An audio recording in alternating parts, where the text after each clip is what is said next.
Hey guys, welcome back to the show. Today's episode is with a true icon in the space of health and health optimization. And I'm not going to tell you who it is yet. You probably already know anyway, because you read the title. But just for those who didn't read the title, I'm going to let you be surprised. In the meantime, I want to thank you for being here. As always, I'd love to invite you to sign up for my newsletter at natnidham.com on my website. And also, if you get value from this episode, please make sure to share it with your friends, your networks, and anybody else you think would get value from it. And if you could take a minute and leave us a review on whatever platform you're listening to this podcast on, I would be super grateful. And so would the rest of the team. All right, let's talk about the episode. My guest today, let's just talk first about the fact that if you, like me, and I know you are interested in separating fact from fiction in the world of diet and exercise, then this is the episode you want to listen to. In today's conversation with none other than JJ Virgin about her career journey and the lessons she's learned in the health and fitness industry, we discuss the flaws of traditional fitness advice, the importance of personal experience in coaching, and the misconceptions of weight loss and exercise.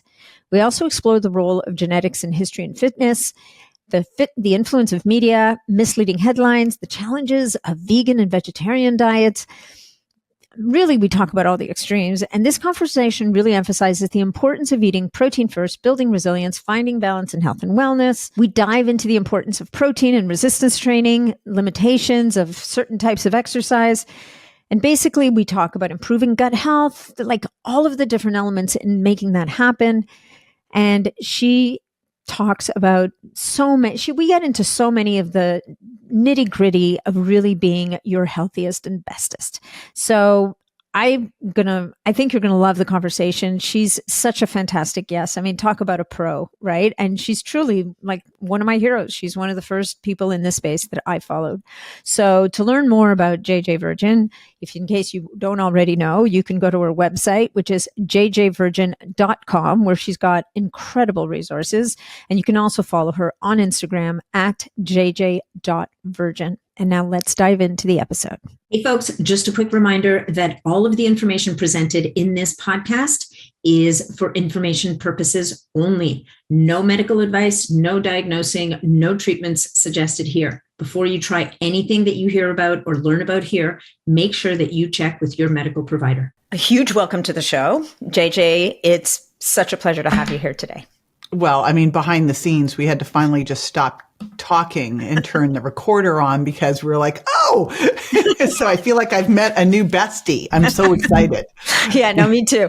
It's always we've kind of met casually in the past, but it was very much in passing. And, leading up to this podcast, I'm like, okay, this is so cool because everything I've heard you talk about, I was just telling you, I was listening to another podcast you were being interviewed on, and I spent half the podcast going, yes, oh my God, yes. So, anybody sitting outside is wondering, what is she doing? I'm like, never mind. I'm just hanging out here.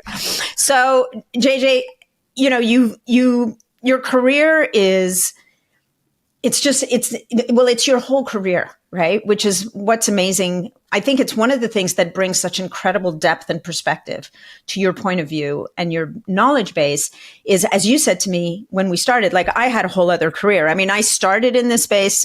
I started in the health space. I shifted over to a different space, then came back to it. You've been at this since the age when I started, which was when I became a fitness instructor when I was 18 or 19 years old or something. And you just stayed in it, right? Which I just think gives you this unique perspective over time because you've ridden so many of these crazy waves. I've done so many of the crazy things. I know. So I was going to ask you, and I mean, just saying that, tell us a little bit about some of the craziest things you think have come and gone over this whole time, which you don't have to talk about all of them because we'll be here till tomorrow. I know.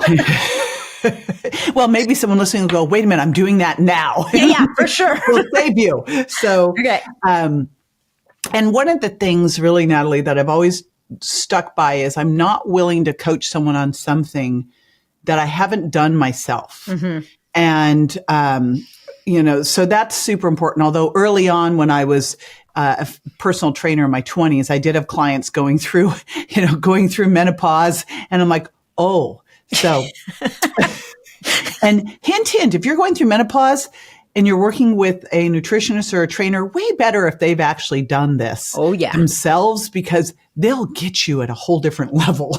Wow. So I would say, I started this in high school, actually, because I was teaching dance class in high school. And my dance teacher was like, the only way you're going to learn how to become a better dancer is to teach the classes. Really, she just wanted to go on vacation and she needed a teacher for cheap. Whatever, but she's actually right.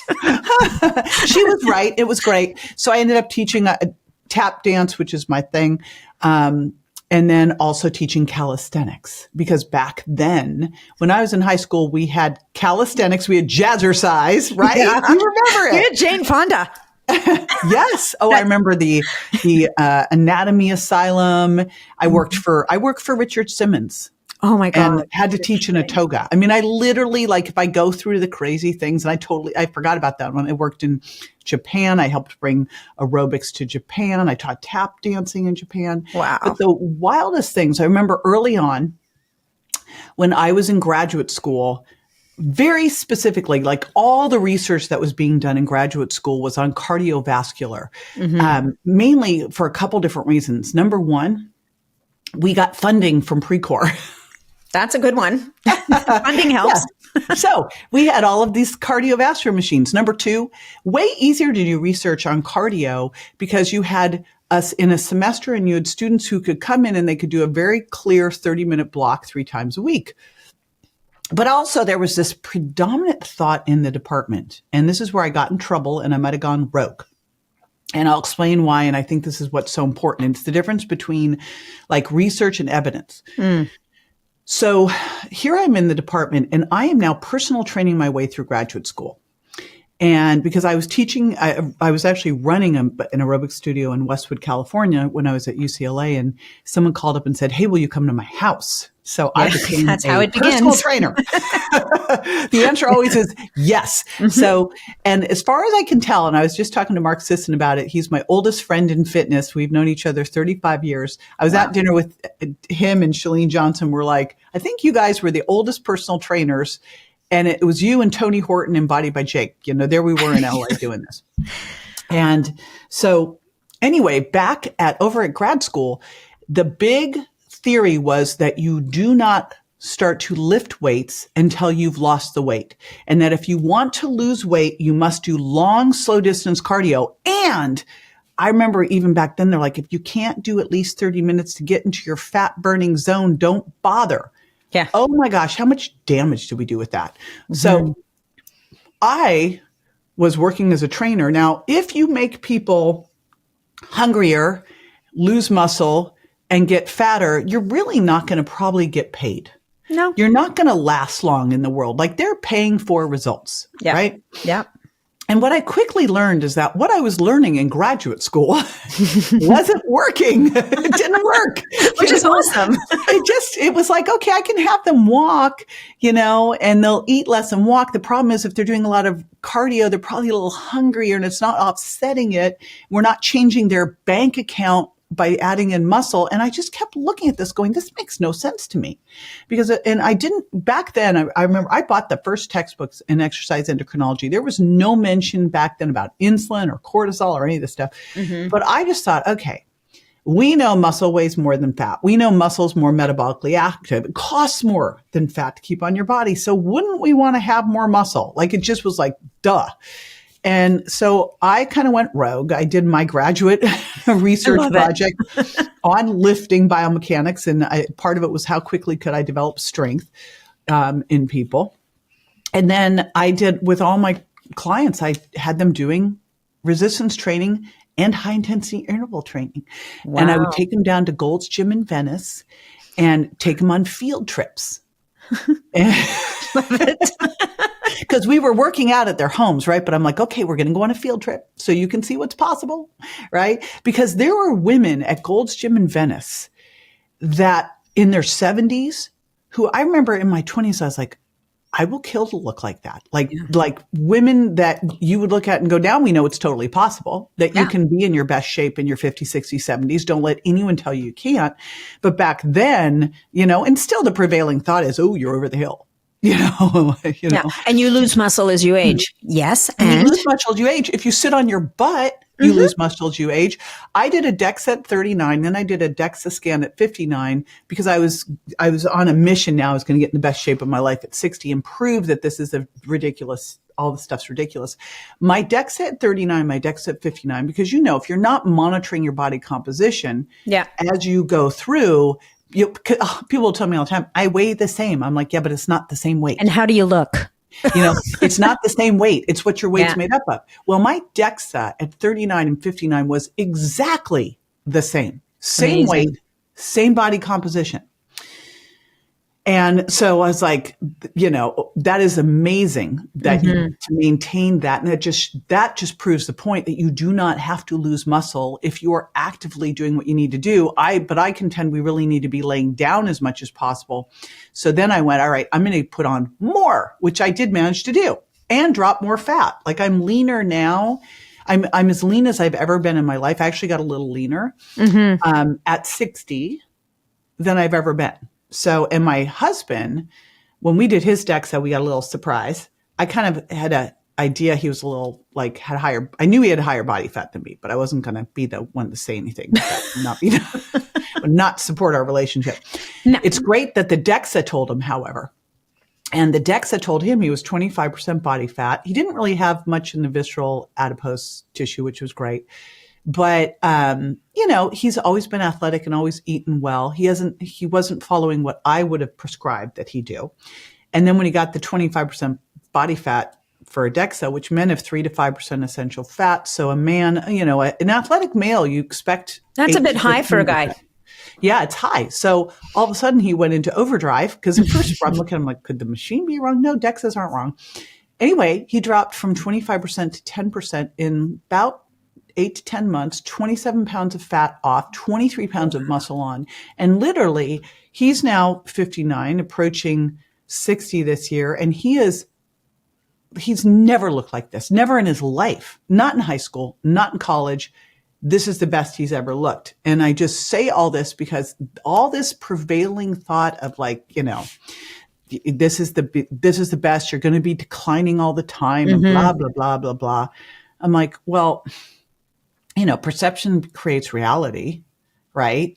And if you flip that switch and go, what if the only limitations were the limitations in your mind? And actually now with all the research we have, with the, supplements we have, with the more time and money you have as you age. Yeah. Can be totally different. Well, and the knowledge, right? I think that a big piece of it is, and here's the tough one, knowing who to listen to. Oh my goodness, is that a hard one? That's a tough one. That's a really tough one, right? And understanding that no matter how many shortcuts, and there are shortcuts, like there's some great tools that, like I'm a huge fan of Katsu bands, for example, the variable resistant training. Yes. Like there's some amazing tools, or the Carol bike, but they're not going to replace actually doing the work. Like I have to get myself to a gym with a trainer and push really heavy stuff twice a week, because there's not much that's going to do. I don't think there's anything really that's going to actually replace putting in the time. I'm so glad you said that, because I know there's still this idea that you can somehow get in the best shape of your life in 5 minutes a week. Yeah. No. Flat out no. And what we were talking about before is, yes, hey, those shortcuts are great when you've done the work. So if you've got to major in the majors before you start to major in the minors. And I find so much we get all bogged down in the minor details, when if we would focus on the majors first, what to eat, when to eat, how to exercise. And, exercise is a blanket term for a lot of different things, just like diet is. And with both of these things, just like recovery is with sleep and sauna and all these things, these are all tools. So what is the foundational one that's going to work best for you? And hint, hint, with diet and exercise, there are many different ways to do this. And anyone who tells you there's only one way to do this, and this is the way, this is not religion. Yeah. It's science. And then you have to take the science, put it with the evidence, and put it with you. And these are all tools. So it's going to depend on what are your goals? What is your lifestyle? What's your genetics? Although I'd argue that's not nearly as important as people think it is. And what's your history? Like, what's your health history? What issues do you have? I blew out my knee when at 17, I wanted to be a point ballerina. Oh yeah. Now, that always I am ends well. 6 feet tall. You'll see when you meet me. So my sports I loved in high school, they kept trying to get me on the basketball team and trying to get me on the volleyball team. But no, I wanted to do gymnastics and point ballet. JJ, the physics are not in your favor here. I know. I was like, it's so funny because one of my sons who's 6'2" is like a tricker. He does tricking. So it's gymnastics and martial arts put together. And he has like blown out his knee. I mean, I'm like, honey, we're tall humans. Yeah. This is not what we're supposed to be spending our time doing. But I blew out my knee when I was 17 and I had a bunch of ACL repairs. So, I have a weird knee and a weird hip because of that, but you work around them. Mm-hmm. So what do you need to do? You're going to bring your history book of musculoskeletal issues, which I would argue if you have those, it's even more important for you to do things. It's triple more important because you'll end up crippled. Yeah? This is not when you back off. This is when you lean in. And, you're going to have whatever health stuff you have going on. Then you have your schedule, your lifestyle, all that stuff factors in to create the perfect thing for the N of one. Based on research. And I don't know about you. I mean, I was in graduate school and doctoral school. And the biggest thing I learned from school is how you can lie with statistics. I had to take 5 statistics courses. I was like, this is ridiculous. And how to read a study. And then you look at it and go, these studies, and the problem is the study might have all of the right information, but then you have the media. And if we have not learned anything over the last 4 years, I hope we have learned that the media is insane. Mm-hmm. And they'll pull out headlines like we were just talking about with the latest headline of like intermittent fasting is going to kill you. It's going to increase your cardiovascular risk. I go, it couldn't possibly be the ultra processed foods and all the toxins and the plastics they're finding in the arterial plaque and all the stress. No, it's not that. And how sedentary we are and the fact that 80% of us are overweight or obese. No, it must be the intermittent fasting. It must. I'm like, whoa. I mean, we both agree, but neither of us has read the study yet. So, let's put that in there. We are going to look at that.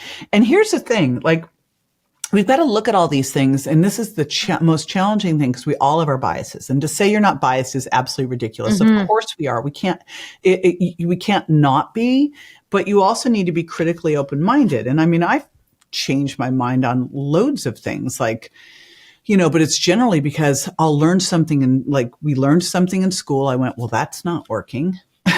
Let's dig in and see what's working. I mean, literally, I was in LA in the 80s. What was going on? Fat was the bad guy. Mm-hmm. Everyone was going vegan or vegetarian. Everyone was trying to eat as low fat as possible. I was actually training people out of the Prebiotic Center. The goal there was to eat 10% of your calories from fat. Mm-hmm. They only let you have fish 2 days a week. The rest of it was all vegetarian. Yeah. And, everything was about doing as much endurance training as you possibly can.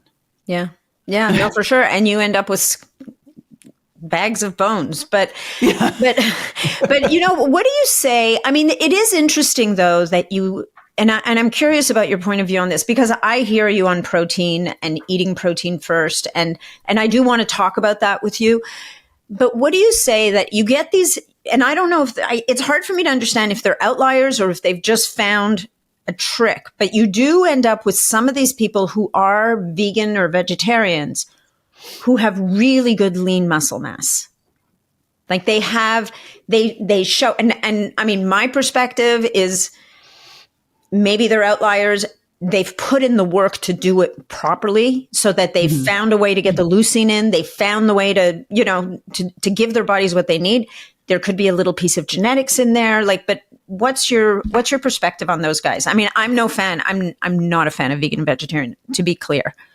Well, I think we have to differentiate between vegan and vegetarian because it's night and day. So, I mean, you could easily do this as a vegetarian getting in dairy and eggs. The challenge I always see with that is when I was doing all the food sensitivity testing that led me to write the Virgin Diet. Yeah. What I saw was people who focus predominantly, like a vegetarian is going to focus predominantly on dairy, eggs, and soy. And what I saw is they became intolerant to that. Yeah. Because one of the key things in a diet, when you look at it, is it should be eat local, eat seasonal, eat organic.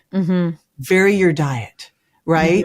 And so now you've got foods that for some reason, and I don't know why it is with dairy and eggs and soy, but I mean, soy, I really worry about all the GMO stuff. But when I looked at food sensitivity testing, it was always dairy and eggs. Yeah. Dairy and eggs, dairy and eggs, dairy and eggs, probably because it's just so ubiquitous.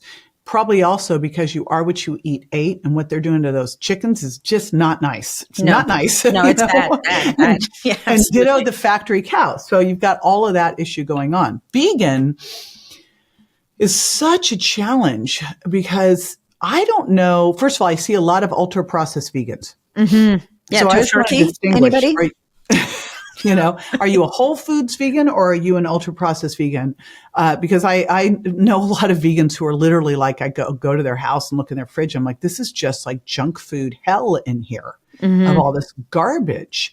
So that's the first thing. But if you are eating a whole foods plant-based diet, I don't know how you'd possibly get in what you need from, protein wise. There's no way to do it. You can't get it in. Like you can't get it in without going so overboard on carbs or fat. And I think that protein leverage hypothesis that I think now needs to be renamed because it's clearly not a hypothesis anymore, that shows that we will continue to eat carbs and fat in order to get up to enough protein, enough essential amino acids, because our body needs them. Interesting. What I see, I haven't seen a vegan who's over the age of 40 who's got the muscle mass you're talking about. Interesting. In your teens and 20s, totally different story because it's hormonally driven. And so like you can do these things in your teens and 20s and be fine. And you can probably hold on to a lot of it in your 30s. But I know that one of the reasons I'm writing the book that I'm writing is my writer on this book who does all this with me. She's absolutely amazing. She helps me write my books, produce my events, do my PBS shows. And I'm basically kind of writing the book for her. And first thing I made her do was go get a DEXA scan. And I'm like, because she's been, a vegetarian, but very much like on the, we'll do a little dairy, eggs, and a little bit of soy. But, she's pretty close to vegan vegetarian. And she's osteoporotic. She's sarcopenic. She's skinny fat. She's everything. And I'm like, okay, what's wild is she's writing this book. I'm giving her all the research to show how frightening this is for her as she ages, what's in store for her with sarcopenia. Like, I was citing the statistics of sarcopenia at 50 plus and breaking your hip at 60 plus and all this stuff because she's the poster child of it. Yet she's still holding on to this diet. Well, she's not you know what it is? I think part of it is you kind of, it's a little bit like when my son was born, he was born 3 months early. He was a full-on preemie. And while he was in the NICU, I kept hearing about these preemies and all these terrible things and this and that. And I'm like, oh yeah, I never actually referred it back to him. I don't ask me why. They were like, oh, you're not going to be able to, those preemies, they can't do this, that, or the other thing. I mean, in some ways it saved me, but interestingly enough, I think sometimes, like for your writer, she's getting all this information and she's somehow, it's like it doesn't cross the blood-brain barrier to her internal self. It's wild. So here's what you can do though. That's why when I look at all this, I like to say eat protein first because I've now been with enough people who will sit down and they go, but I get too full to eat protein. I'm like, stop eating the other stuff before the protein. I did a lecture for a group in New Orleans, and then a couple of us went out to dinner, and I watched one woman at dinner who's another poster child for, okay, you need to do this. And I'm just curious. I'm going to watch. I'm not being judgmental. No. I'm being curious. I watch her eat the appetizer. I watch her have some bread. I watch her have a salad that she turned into a sundae because it's got dried fruit and glazed nuts. It's got raspberry vinaigrette. She's got 5 calories of arugula. She's got hundreds of calories of fat and sugar. So now she's had all of that and a glass of wine, and her dinner comes and it is eggplant. Now, first of all, eggplant's just an olive oil sponge. Let's be real. Like, eggplant on its own is possibly one of the most vile foods ever. Like, it's just a gross thing. Unless you sponge it up with a lot of crap in it, it's just nasty. It's nasty, right? I mean, who would sit down and eat a piece of eggplant? And it's a nightshade to boot. So yeah. So I mean, it's like yuck. So anyway, this is now what she's going to have. I'm looking at her now. I have ordered a massive steak because I'm going to take some home and have it for breakfast. Back to the hotel. And I'm like looking at her. I'm like, hey, like, I'm going to share some of my steak with you. She goes, I'm too full. I'm like, and I go, oh, I bet you could just skip the eggplant and we could just have this. Same amount of calories, FYI. Don't think you're having this eggplant and you've got a little health halo around your head, but that thing's loaded with fat. So she's like, you're protein shaming me. I go, yes, I am. I'm protein shaming you and we are going to eat this together. So she did. Oh, you're kidding. And then I sent her some essential amino acids because I went, this is your insurance policy. I know that if you sit down at your meal and you eat your protein first, then we aren't going to be too full because we ate all that other stuff. Then you eat the other stuff. Eat your protein first, then have your non-starchy vegetables. If you're so concerned about your blood sugar, have a little apple cider vinegar or some berberine a little bit before your meal. And guess what? You'll be fine eating protein. It's not going to jack your blood sugar. And then eat your vegetables next. And you can have really balanced blood sugar, overeat too much healthy foods, unhealthy, and store fat. So don't think that balancing your blood sugar so that you have your apple cider vinegar, your vegetables, and then you eat your cake so it's not raising your blood sugar is going to somehow magically mean it doesn't end up on your butt, because it will. Yep. Okay. 100%. Thank you for saying that. Yes. That just drives me nuts. I watch these things and I go, so you're showing hacks to be able to eat cake or cookies or things. Yeah. So your blood sugar doesn't go up, then this magically is going to save you. And, it's like, hey, here's the thing. I've relaxed a lot about all of these things. Eat your protein first, eat some non-starchy vegetables, a little bit of fruit. Likely you will be too full to go out and have that. But if you want to have a little bit of it, have a little bit of it. Don't beat yourself up. It's fine. Just track it all in your like tracking app to see where things are. Yeah. That's all. Yeah. Don't beat yourself up. Life is going to involve cake here and there. Plus, if you're moving and you're exercising, the way I refer to it to people is you're building resilience into your system. You're building a buffer zone, right? And all those good practices give you the wiggle room. But if you're eating and sitting on the couch and eating and sitting on the couch and eating and sitting on the couch or sitting in your office chair, whatever place you're sitting, you have no wiggle room. Right. No margin for error. There's no margin. And even then you're kind of up a creek. So great. So eating protein first, eat protein like it's your job is another line that I like to use sometimes. And that's because I talk to a lot of people who are using the weight loss peptides. And one of the things, and I think you agree with me on this point. I'm a big fan of the weight loss peptide. I'm a huge fan of the weight loss peptide. I know. And some RD wanted to pinged me on social media and told me I was disgusting, which I thanked her very much for her honest opinion and gave her a little heart. Good for you. I put my son on it after hearing Dr. Bill Seeds talk about it, Dr. William Seeds.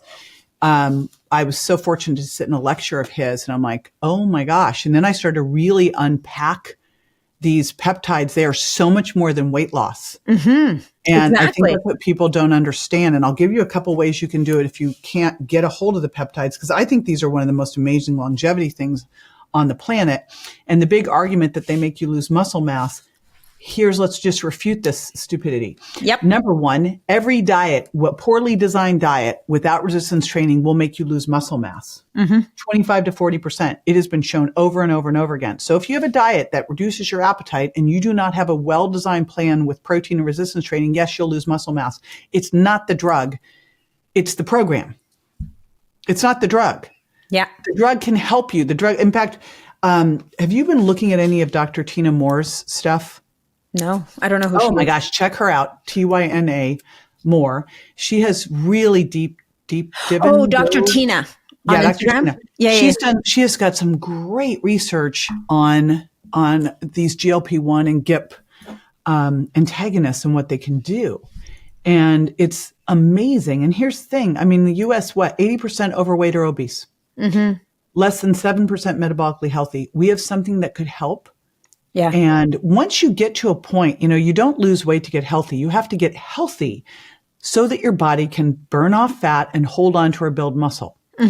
And so you have to restore insulin sensitivity as quickly as possible. I'm working with someone right now who's 300 and now we started 2 weeks, 10 days ago, maybe he was 384. Now he's 375. Okay.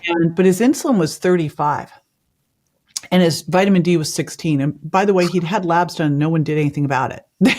I was like, what were we going to do with this number? And surprisingly, everything else besides low testosterone, which he was taking 2,500 steps a day. And the research is pretty clear that if you're under 4,000 steps a day, you'll have hypogonadism. So I was like, okay, he actually looks pretty good besides those things.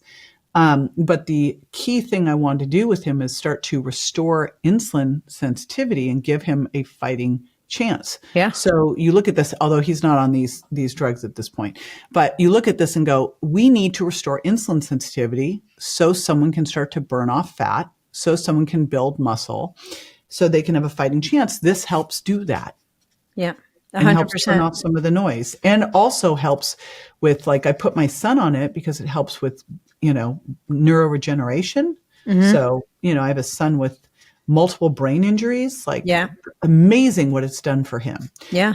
Supposedly can help with cardiovascular, helps with osteoarthritis, we have to really, I don't know why there's so much anger, hostility, and negativity about this stuff out there. It's bizarre. Well, and it's like it's unfortunately, it's become, instead of being a really powerful tool, it's become a hack or a shortcut. Right. And this is where the word hack becomes a bad word, because people want to use it instead of exercise, instead of fixing their diet, instead of doing the work, where actually, to me, these are like the training wheels you would put on a kid's bike. Right. And so at the beginning, we have the training wheels right down on the ground so the kid doesn't fall over and get traumatized in the whole 9 yards. And over time, we start to lift the training wheels so that now our kid no longer relies on the training wheels. And how we lift the training wheels is we get in the gym, we eat our protein like it's our job. We do all the things. We learn to recalibrate our taste buds because your food reward center is also being positively affected. So you're not as driven by cravings and your addictions. Don't you think, I look at this and I always go, okay, if this is working so well, why is it and what's going on? Have we done something over the last 20 to 30 years? Because when you really look at this, this all started to go sideways in the 80s. Yeah. When we went fat free and all that garbage, and then it's been accelerating. Yeah. And so now it's been 40 years from that. It's accelerating. And it was the 80s when things like those Snackwell's cookies. Yeah. I know. We all like those Snackwell's cookies where you would get the Snackwell's cookies and they were fat free. So you thought you could just oh yeah. Right? Chow down, baby. But you wonder how much all of that ultra processed food has really just trashed our gut microbiome and made it so our GLP-1 actually doesn't work the way it's supposed to work, which it should be. It should rise when you eat. Now we know protein, fat, fiber, that trifecta really works well. It should rise with exercise, but you wonder how much have we just totally trashed our gut microbiome. It doesn't work anymore. And when I look at this, I go, well, isn't that really interesting? And shouldn't we be looking at how do we restore our gut? So how do we go back and go, okay, now we're insulin resistant with trash gut microbiomes. Yeah. And so could we go back and start resistance training to improve insulin sensitivity, get good sleep to improve insulin sensitivity, start to rehab our gut microbiome, use these medications, or there's 2 supplements that actually do this and do it really well. Now, a GLP-1 is going to last longer. It's going to be hovering around versus when you look at when you eat, it comes up, it comes down, very transient. Yeah. But RX Sugar, allulose, and RX Sugar, the brand, has been doing just a load of research. They have an amazing advisory board. Rick Johnson, who wrote Nature Wants Us to Be Fat, Dr. Ben Bickman, Dom D'Agostino, I mean, just a killer advisory board of No kidding. brainiacs. And he's done so much research, this founder, he's crazy over RX sugar. But what he shows is that somewhere between 0.1 to 0.4 grams per kilogram of body weight can actually cause that same GLP-1 rise that you need. So that's one. And in fact, what I started to do was use that. The challenge I have is I don't really like sweet, but the way they put the products together, I can kind of sneak it in. Yeah. So I've been putting in 10 grams of allulose. I try to do it before each meal, or I take this other thing called CaloCurb, and this is from New Zealand. This is wild. I met the CEO of this company, and basically New Zealand has been doing research on this, on the things in this product for the last 10 years, spent $30 million.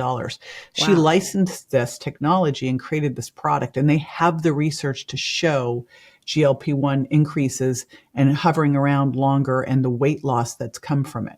So here you can take a pill that is a supplement of natural ingredients, or you can take allulose, which I think is one of the coolest, it is such an amazing sweetener. And what they showed with the allulose, Dom D'Agostino did this, where he ate these little dark chocolate, they're called Swelty snacks, that are basically fiber and allulose. And he ate one and it would drop his blood sugar. So he could eat that, and you could literally eat that, and someone ate that and ate a candy bar to test, drop their blood sugar.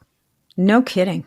No kidding. So there's two simple ones. But again, if I was the benevolent dictator and we had these GLP-1 and GIP drugs, first of all, I think the GLP-1 GIP combo, that is Mounjaro, tirzepatide, et cetera, is the more exciting one. Yeah, for sure. I would say you can absolutely use this. You must say that you will go on a body composition machine and be following it that way. You must resistance train at least twice a week, and you must eat this much protein by eating protein first and getting your total in amount each day and enough at each meal. And if you're willing to do that, you get to keep using it. If you're not, you don't have it. There you go. That's it. There you go. That's it. I mean, of course, that's turning in the world all of a sudden into a scary place because now we're being monitored. However, but it's a better way it's a better reason to monitor than some of the other reasons people are being monitored, to be fair. But I think that, for me, the question in my mind is why, you would think that insurance companies would be running to fund this for as many people as humanly possible. And we hear, and I don't want to get into let's not go down that rabbit hole because there's just going, and now we'll go into the conspiracy theories of the bigger businesses of diabetes. but you keep people. Well, anyway, whatever. And you know what? I'm going to cut that out. We're not going to go that. The CaloCurb's really interesting. They were at A4M, right? They were at Integrative Healthcare Symposiums where I met her. Okay. So I think they were also at A4M. I started a conversation, I think, with them. I need to get back to it. Okay. So protein first. We love GLP-1s and GIPs, and I'm with you on the Mounjaro. I just snuck some to my mother, took her off her doctor had her on an old GLP-1 that was basically doing nothing. He's like, oh yeah, your blood sugar's at 125. That's awesome. I'm like, oh boy, no, it's not. Liraglutide or what? Yeah. Trulicity, whatever that is. And I'm like, no, it's not. And so finally it took until she couldn't get her hands on it anymore when she said, okay, maybe you could get me some of that other stuff. And we've been watching her blood sugar drop all week on the lowest dose. Wow. Yeah. And that's the other thing. I heard this from Dr. Tina Moore, and I think that, and this is how I use it with my son as well, is we are microdosing it. Yes. Less is more. You don't need very much of this to make a big impact. For sure. I mean, it depends on the person, but I've seen people keep going higher and higher because they want to lose faster and faster, and they actually hit a wall, and the body. That's the wrong way to do it. The body slams on the brakes and says, oh no, we're not. No, you'll get metabolic adaptation from that. You can only lose, although Dr. Bill Campbell just did a study and kind of went, oh, this is maybe different in the short term, but really for consistent, steady weight loss that's going to change your body composition and not throw you into metabolic adaptation where your basal metabolic rate is lower than it should be for your weight. You've got to make sure that you're, again, holding on to or building muscle, preferably packing on as much muscle as you can while losing body fat. Yeah. That's mission critical. And also, I think that the biggest thing that we are not paying enough attention to is our activity level. Yeah, 100%. And not just exercise. I think Right. making that distinction, helping people to make that distinction, that it's not an either or, that it's a and, right? You need to, I mean, if you're getting your 10,000 steps a day in, that's amazing.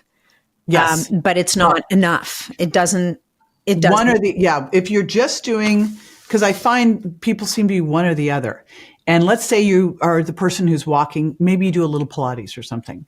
The challenge is as we age, you know, we have fast twitch muscle fibers, slow twitch muscle fibers, and we have the ones that can go either way. Mm-hmm.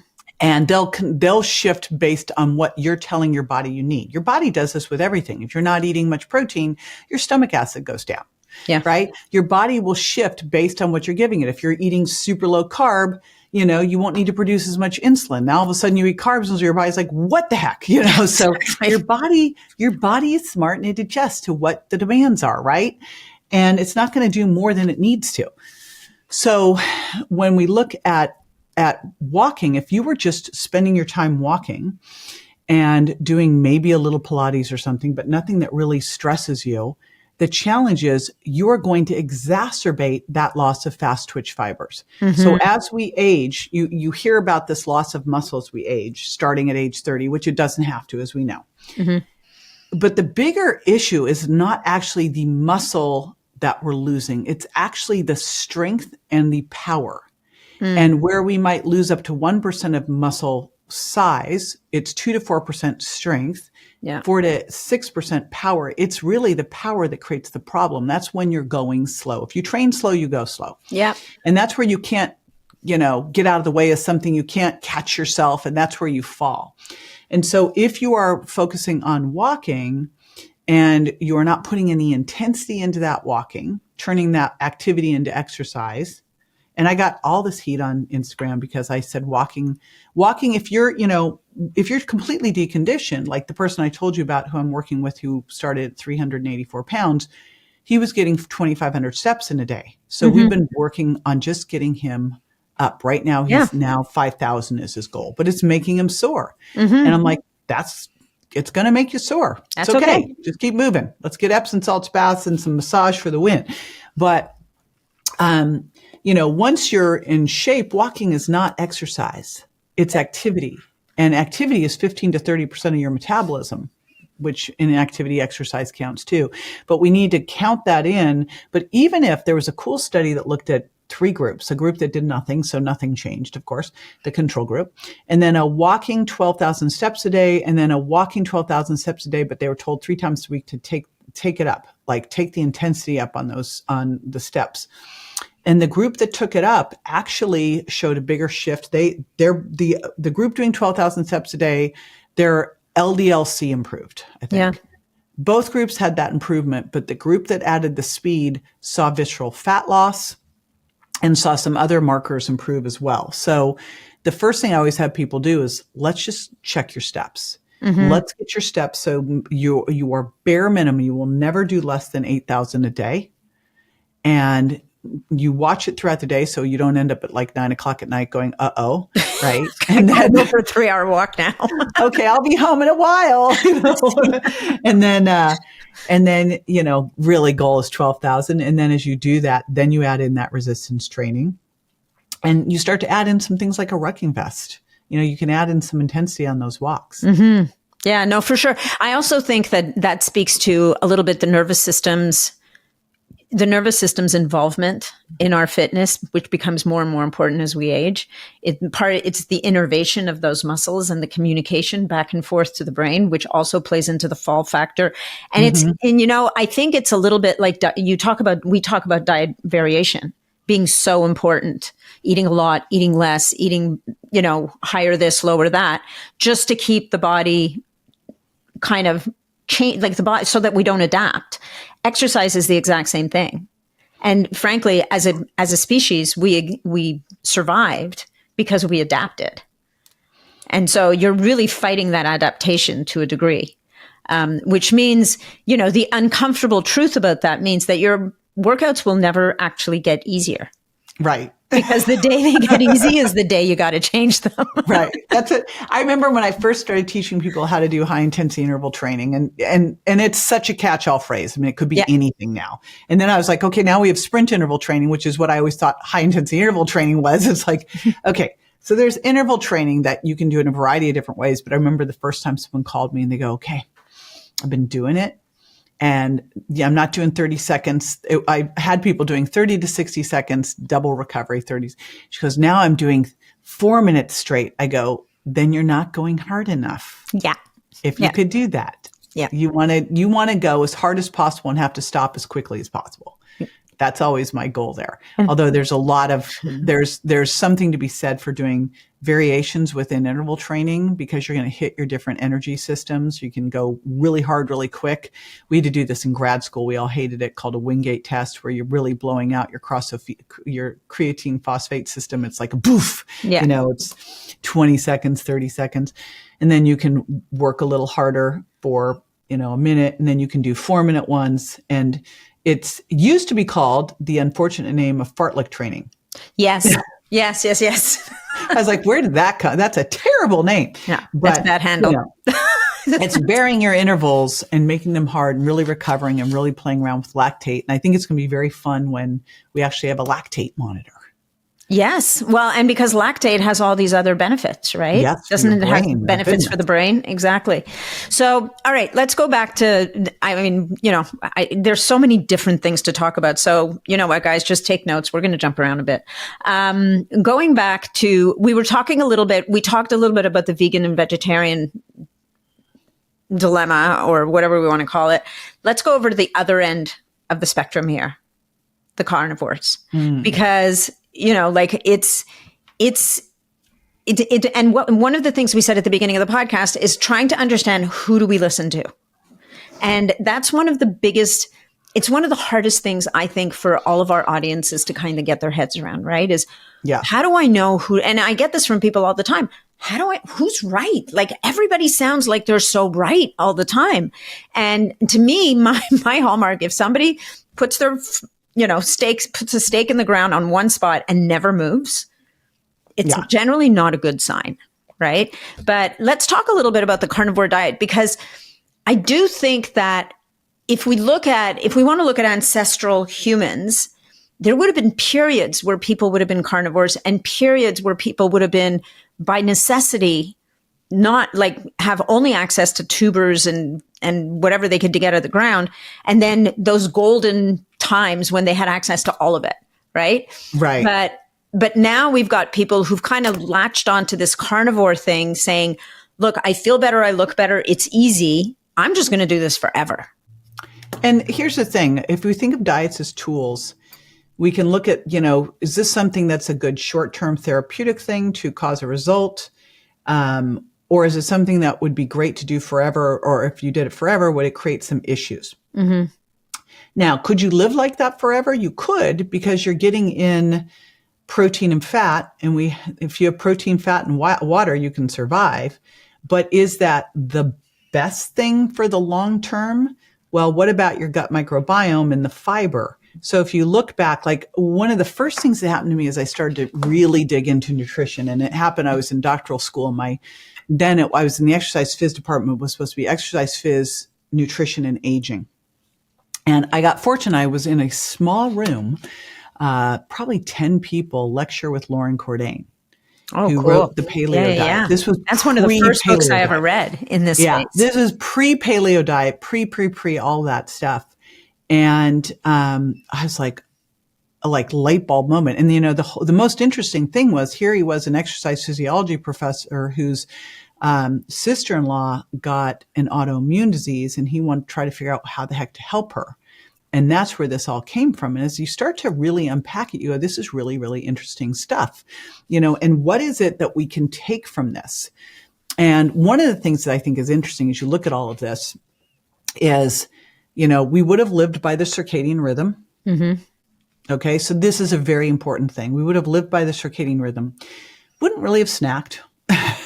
No. Unless we had to. Wouldn't have sat down and said, I'm going to have a meal of vegetables and protein. You would have probably eaten whatever you could have eaten. And And they did a lot, like apparently, the dried meat so that you would have that protein access. You think about when we had fruit availability 1,000 years ago, and it was during the summer. In the summer, the days were longer. So you would have slept less, which would have made you more insulin resistant, which would have made you better at storing all of that fruit as fat to survive the longer winters when the nights were like, days are shorter, nights are longer, you're more insulin sensitive, you can use more fat. So, I mean, just consider just even that piece of it, which I think is really interesting. Yeah. Then you look at, yes, we could totally survive off of animal protein and fat, not rabbit. In fact, I still remember Lauren Cordain talking about rabbit starvation. Yeah. Where if all you had was rabbits, they were so lean, you couldn't get enough essential fat to survive. So I think carnivore diet for someone who's got a lot of food sensitivities and their gut's really trashed, probably from all the ultra processed vegan food, but look at it. We've got the glyphosates alone, and the GMO. Like the challenge with GMOs is now you've genetically modified a crop to be able to withstand the spraying of some of these pesticides that you can't get them out. I don't care what you do. Like the pests, like you're not getting glyphosate out of the gluten. So you got it. So what is it doing? It's trashing your gut. I mean, what the heck do we have this leaky gut for? And I mean, that was the whole virgin diet, was really pulling out foods that can create or exacerbate leaky gut. And people had radical transformations because just inflammation went down, cravings went down, et cetera. So I think for a healing diet, it can be super therapeutic. It's like a keto, more of a keto style high protein. And it's almost like a protein, sparing modified fast, right? In a lot of ways. So I think it can be super, super useful if you're eating clean and you're eating, what is it called? Hoof to snout, which I can't with do. organs. Yuck. Hey, amazing. Short term. I'm really concerned about what I hear with Paul Saladino, who's now eating all this fruit with all of this stuff. I'm kind of like, okay, now we're eating like a load of fruit. And I don't think a load of fruit's ever the way to go. I don't think fruit is free food. I think most of us should have maybe 2 servings of fruit a day, not dried, not juiced, not syruped. That's, to me, candy and sodas and syrups. And if you're athletic, active, maybe 3 servings of fruit. But, it's going to drive up more than that, drives up your triglycerides. So I think once you've gotten to the point where you've healed whatever it is, restored your blood sugar balance, healed your gut, now it's time to start looking at what can we introduce back in, so, to get your gut microbiome working well. Because one of the things that Lauren Cordain showed way back when was, we weren't eating cereal grains at all. No grains. Not efficient. They took far too long but we were eating vegetables and fruit. And tubers. And tubers. So we were eating that stuff, but we weren't eating the grains. And so it makes a lot of sense. I'm kind of I call myself a paleo plus. My diet is animal protein. I can rotate in some Greek style yogurt now and, veggies and a little bit of fruit. And I will occasionally eat some legumes. That's kind of, there's value to them to a point, to rebuilding the gut, right? That soluble fiber, the resistant starch, there's all the prebiotic fiber. I'll tell you what makes me really concerned is this veggies as the devil situation that's out there. This stuff about lectins and phytates. And, first of all, if you look at, and I think one of the greatest books ever written was Nourishing Traditions. Yes. Yeah. Right. I mean, just an amazing book, but they talk about fermenting things and, soaking foods and what we would do to make these foods digestible, to make the nutrients more available. So it's really about preparing things correctly. Yeah. Well, we're back to shortcuts, right? We're in a world where, I don't know about, it's funny, I'm at an age now where my grandmother is not going to be the same as a lot of people's grandmothers who are listening. But my grandmother would soak those chickpeas. She wasn't opening a can. She was soaking those chickpeas overnight. She was changing the water. She was virtually sprouting them. It changes the food, but we've lost that, and we want things right now. right? Right. We want them immediately. And then we want to grind it up into a flour and call it. I know. And then protein. you're like, wait a minute, you've just junk food my chickpeas. Yeah. Like, there's a huge difference. Every time we travel, we're always amazed because we especially love like Greece, Turkey. We love all of that type of food. And we're in Italy, et cetera. We always amazed whenever we get out of the US and Canada, how much better we feel. Yeah. And then, how much like we were in Korea and Bali this summer, and Korean food's unbelievably amazing. And every time you sit down, it's always really amazing beef. Like what they do with their beef is incredible. Grass-fed, grass-finished, and then all these fermented foods. Yeah. Yeah. Yeah. And you can eat pretty much anything once it's been loads fermented. of veggies. Yeah. Loads of veggies, but all this fermented stuff so that and if you look at all of the traditional cultures, they all have them. Yeah. Every one of them. Absolutely. That and the broths, right? The bone broths. Yep. Like that's in most of the cultures. I don't know that there's one that, I haven't looked at all of them, but I don't know that I can think of a culture that doesn't have a broth of some kind that they use. I'm just going through it now. I can't think of it. And then you get to us and our traditional foods. What are they? Well, I'm Mediterranean, so I come from that world. And you look at it, pickles and sauerkraut, I guess, if you wanted fermented food on a hot dog with the white bun. But you're not getting the fermented kind. You're getting the sauerkraut off the shelf and the pickle off the shelf, right? That's been made sour by vinegar. So it's just a whole other kettle of fish.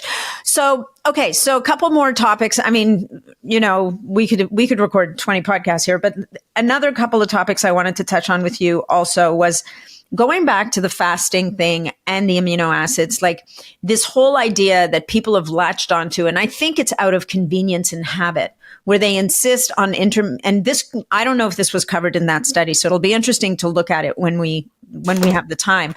But people's idea of intermittent fasting is always to skip breakfast. And in my mind, if you're going to intermittent fast, the meal you want to skip is dinner. You are my sister. I did. That's it. Probably. But I'd love you, with your wisdom to explain, to tell people like, why is that so freaking important? Because, and especially for women and probably also for men, but looking at women's health, like eating that protein first thing in the morning is so critically important. And yet people want to skip breakfast. Like it's just so much easier.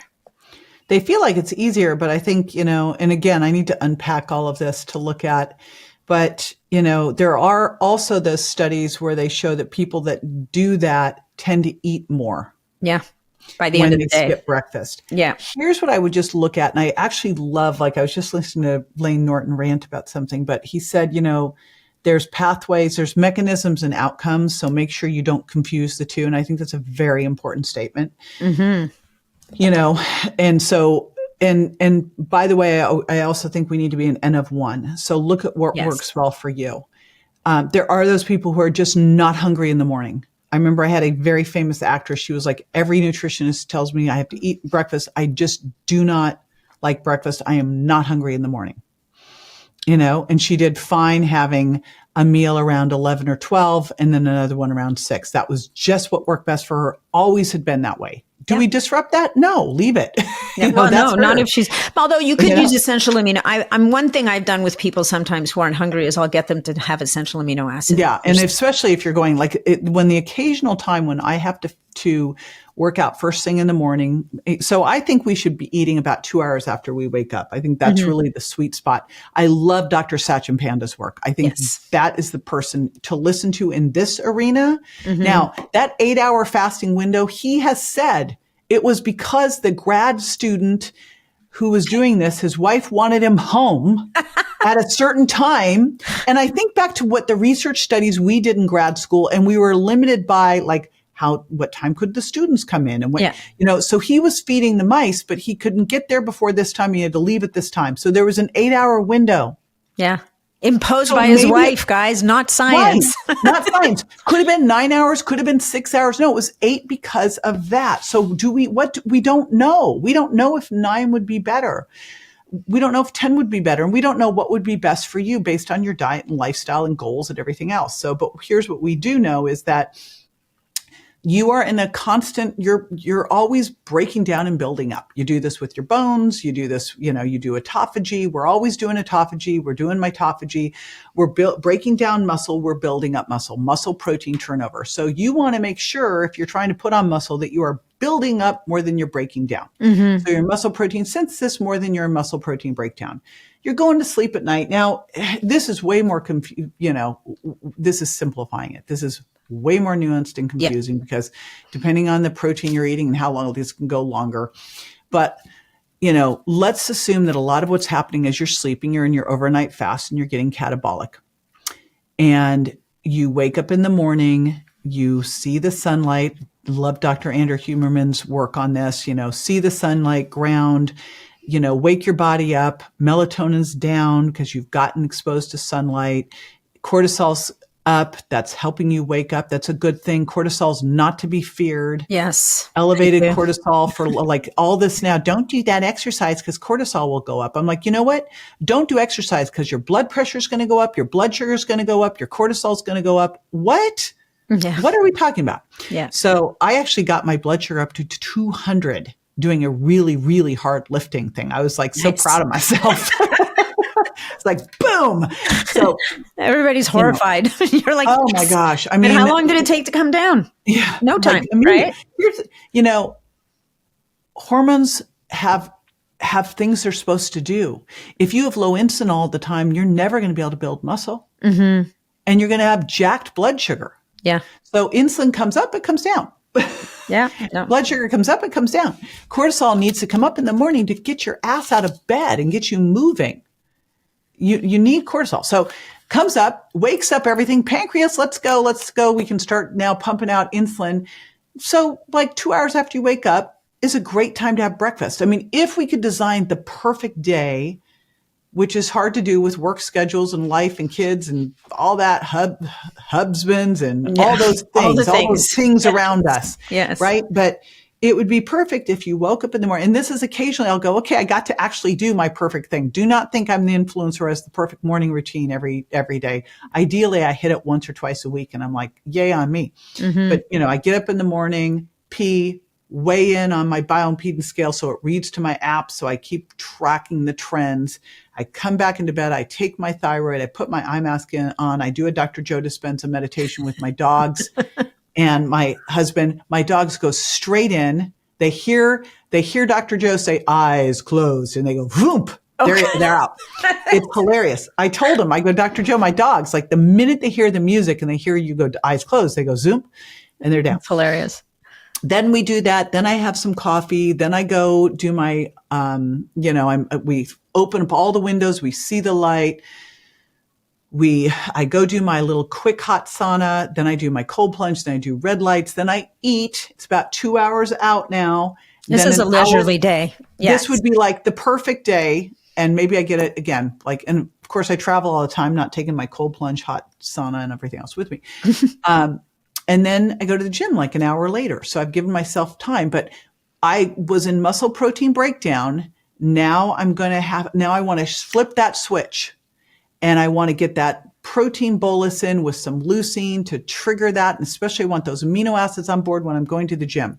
Now I'm traveling I travel. I am a very heavy traveler. In fact, I tore a tendon lugging so much suitcase. I have to go get prolotherapy. I was like, damn it. So because we travel with a coffee maker, we travel with a food scale, a regular scale. We travel with measuring cups. We travel with all of our creatine and taurine. Like we travel with so much stuff and bars and powders and it's ridiculous. And workout clothes and a TRX.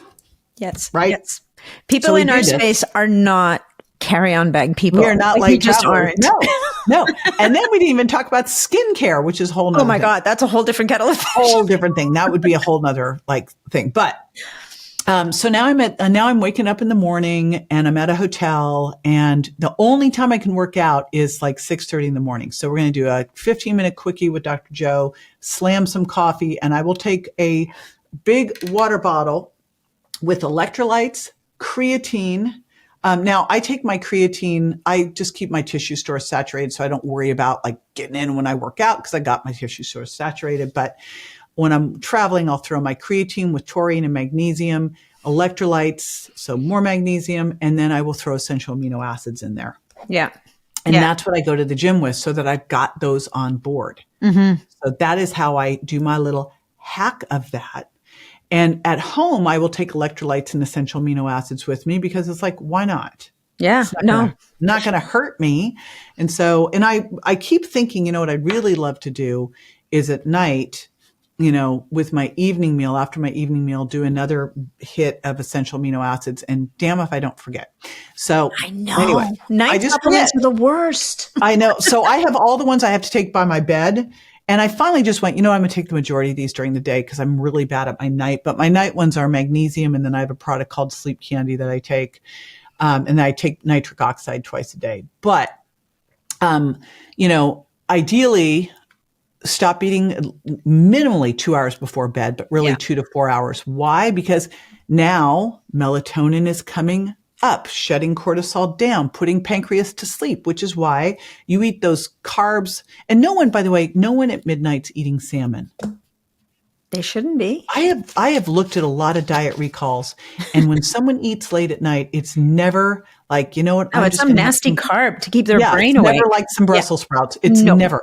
It's something heinous that shouldn't even be in your house because you should not bring the enemy to the house. Yeah. Just don't do it. If you need a little sweet after a meal, ideally we retrain your taste buds. But in the interim, and by the way, sour takes your sweet tooth away. Mm-hmm. And I really think that if you're doing, and this is where essential amino acids can help too. I think a lot of our cravings are we're not getting our essential amino acids in. Yeah. But that Swelthy snack from RX Sugar, that little dark chocolate bar, oh my goodness, they're amazing. So Swelthy snack. Shout out. Shout out to Swelthy Snack. They did not pay for this, and that's okay. They're that good. Funded by Swelthy Snacks, although they did send me a big love box. Send more. JJ wants more Swelthy. I want more Swelthy. I know. I know you probably do too. I get like so much stuff. Oh, I know. And most of the stuff, I'm like, I don't want this. Like, I don't know. And then they're like, did you try it? I go, I didn't ask for it. I don't want it. Ick. Yeah. But the Swelthy Snacks, I'm like, send more of this. Okay. All right. Well, so if you're going to have something before bed, Swelthy Snack, but ideally don't eat before bed. No. Don't eat before bed. I mean, give your body the chance to, like, it has a whole other to-do list. Like the way I put it to people, your body has a massive to-do list overnight. And if you're digesting food, that to-do list goes out the window. You just screwed that up. Now growth hormone can't come up. So no, they're hard and fast rules. Wait at least an hour before eating when you wake up in the morning. 2 is preferred. Okay. At least 2 hours before bed, stop eating. 3 to 4 preferred. So let's think about it. You waited 2 hours. You woke up at 6 a.m. You didn't eat till 8. And then you're going to bed. You're getting in bed at 9. So you're asleep by 10. So you stopped eating by 7. Look at this already. You already right there have an easy 11-hour fast. And it's easy enough to push the morning to 9. And come down a little bit on dinner. I really think, my hard and fast rules is you should not be eating more than 12 hours a day. Give me a break. Yeah, but you don't need to. You don't need to. I really like a 9-hour window or 10 at most. And I find for most people that is super attainable and still having a normal life. Yeah, no, I agree. It allows you to go out for dinner on occasion. Mm-hmm. It allows you to live your life and not be that weird, rigid person that's no fun at all. Which I look at Brian Johnson. So I'm like, so happy you brought him up because I know what you're going to say. I couldn't help myself. And so I'm like, first of all, he looks like a weirdo. And I'm just saying this because I know he'll never listen to this. Yeah.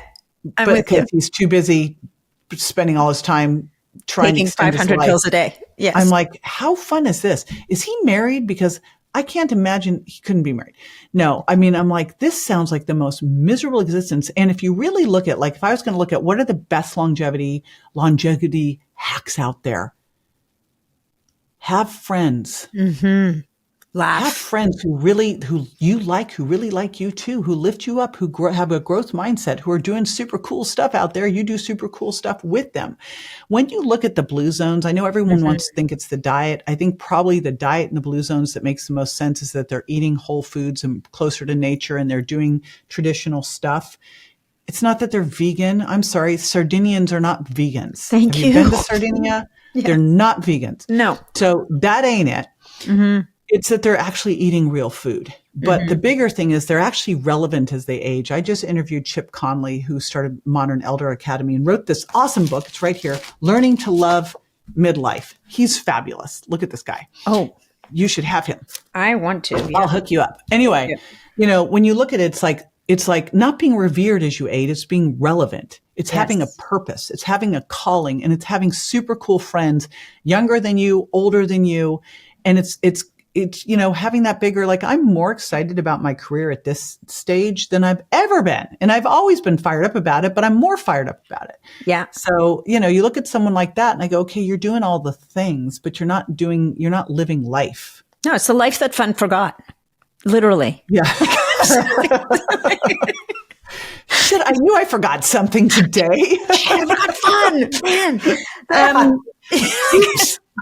No, it's such a great point. And, the point I've made to on occasion is, none of the centenarians we're seeing right now are people who set out to be centenarians, right? They're also, many of them are probably more frail than we'd want to be. So as much as we want to take maybe a page or two out of their book, consider that there are other pages that we could do it better. And I do think that we all, being even close to the baby boomer generation, we know that we are people who want it all. We want to live. I am a boomer. I'm the last year. I'm bringing in the rear, sister. I'm like December of the last year. I will tell you though, like, I look at it, my mom, my adopted mom just passed last year at 93. Up until a couple months before she passed, at which point I was like, I'm taking your car away. Yeah. You cannot drive on the sidewalk, Mom. But prior to that, last couple months, my mom lived in a 2-story house. She did all of her own housework, all of her own shopping. She had a bigger social life than I'll ever expect to have. She has more friends. Yeah. And friends of all ages. She golfed 3 times a week. And she had a purpose because I have an adopted schizophrenic brother. So she took care of him. So she had a reason for being. And and then she went out like a light bulb. Yeah. And so the takeaways there are community, have people and activity. She was always active, always, always, always. She ate real food, although she raised me on Pop-Tarts, full disclosure, and Captain Crunch, and Cocoa Puffs. Okay. My nickname growing up was Poppy. Because of the Cocoa Puffs? It was Poppy for the Pop-Tarts. Yeah. And I was cuckoo for Cocoa Puffs. Oh my God. Anyway, so she did raise me, but I mean, we had real food every single, she probably cooked dinner every night, right? She cooked dinner every single night. For sure. Night. For sure. We had a vegetable, we had a salad, a vegetable, a protein, a starch every night. Listen, I grew up that way. My mother-in-law is like your mom. She's 92 years old. She lives independently. She lives in a 2-story house. The stairs to her basement, they gave me anxiety. But you know what? It's tending the garden, the community. It's exactly what you're talking about. These are the long-lived people, and the relevance and the feeling needed and the being needed and keeping yourself engaged. And this is where, it's interesting. I'm at an age now, I look around me and I have a lot of friends who are like, oh, I'm retiring. I can't wait to retire. And the first question I asked, and they're looking at me going, aren't you going to retire? I'm like, why? I feel like I'm just getting started. Like, forget that. Yeah. And then I look at them and I say, so what's your plan? Like, what are you going to do? And I don't generally get a lot of really good answers. And I kind of go, all right, I'm going to go record a podcast now. I got to go. Yeah. Okay. That sounds like a lot of fun. You have fun with that. You go crazy. All right. So JJ, our last, are we up on time? We're just about up on time. So I actually feel like you've given us your roadmap for a perfect day, all the things. Is there anything left on the table you want to share in this interview?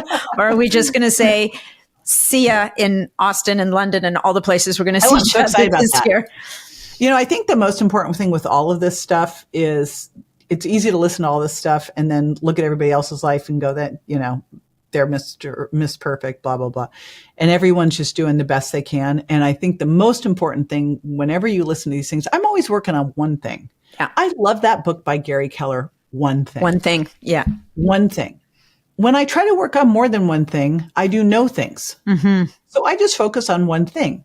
Right now, I am focusing on my step count. That's what I'm focusing on. The thing. Right? For a while there, I was focusing on how heavy can I lift? Then I got into my HRV. Right now, it's my step count. I'm just focusing on my step count because I want to get it up to making sure that I hit 12,000 every single day. So that's what I'm focusing on. Just one thing. And that's the biggest thing I would say, whatever it is, whether it's okay, now I'm going to make sure I'm getting in the right amount of protein each day and eating it first. Do that. If it's non-starchy vegetables, whatever, one thing, nail the one thing. Make the one thing so much part of your life, you don't have to think about the one thing anymore, and then go to the next thing. Love it. Great advice. Okay, I think I don't know that anybody really needs this information, but JJ, why don't you tell people, just in case they've been living under a rock all this time, where they can find you and how to access all your incredible books and resources and things. jjvirgin.com. I also did a very fun thing, a 7-day protein challenge where literally the results we get from people by just focusing on the one thing, they have a protein calculator to figure out how much protein they need. And then a free app, and you just do this protein challenge with this meal plan, et cetera. It's I'm not hungry. I don't have cravings. I have more energy. So that's at jjvirgin.com/protein first. And that's it. Yeah. On my website, my Well Beyond 40 podcast and YouTube. I'm really focused on YouTube right now. Instagram, all that stuff's there. Lots of blogs, lots of recipes. I have an amazing chef that writes my recipes because I don't measure anything when I'm cooking. I just throw. Yeah. Well, which you get to do once you've been cooking long enough. Yeah. I just toss stuff in. So this will help. Well, thank you so much. This has been a fantastic conversation. It was definitely worth waiting for me. And I'm looking forward to our paths crossing again real soon. I am too. We get to hang out. I'm so excited. Yay. Thank you.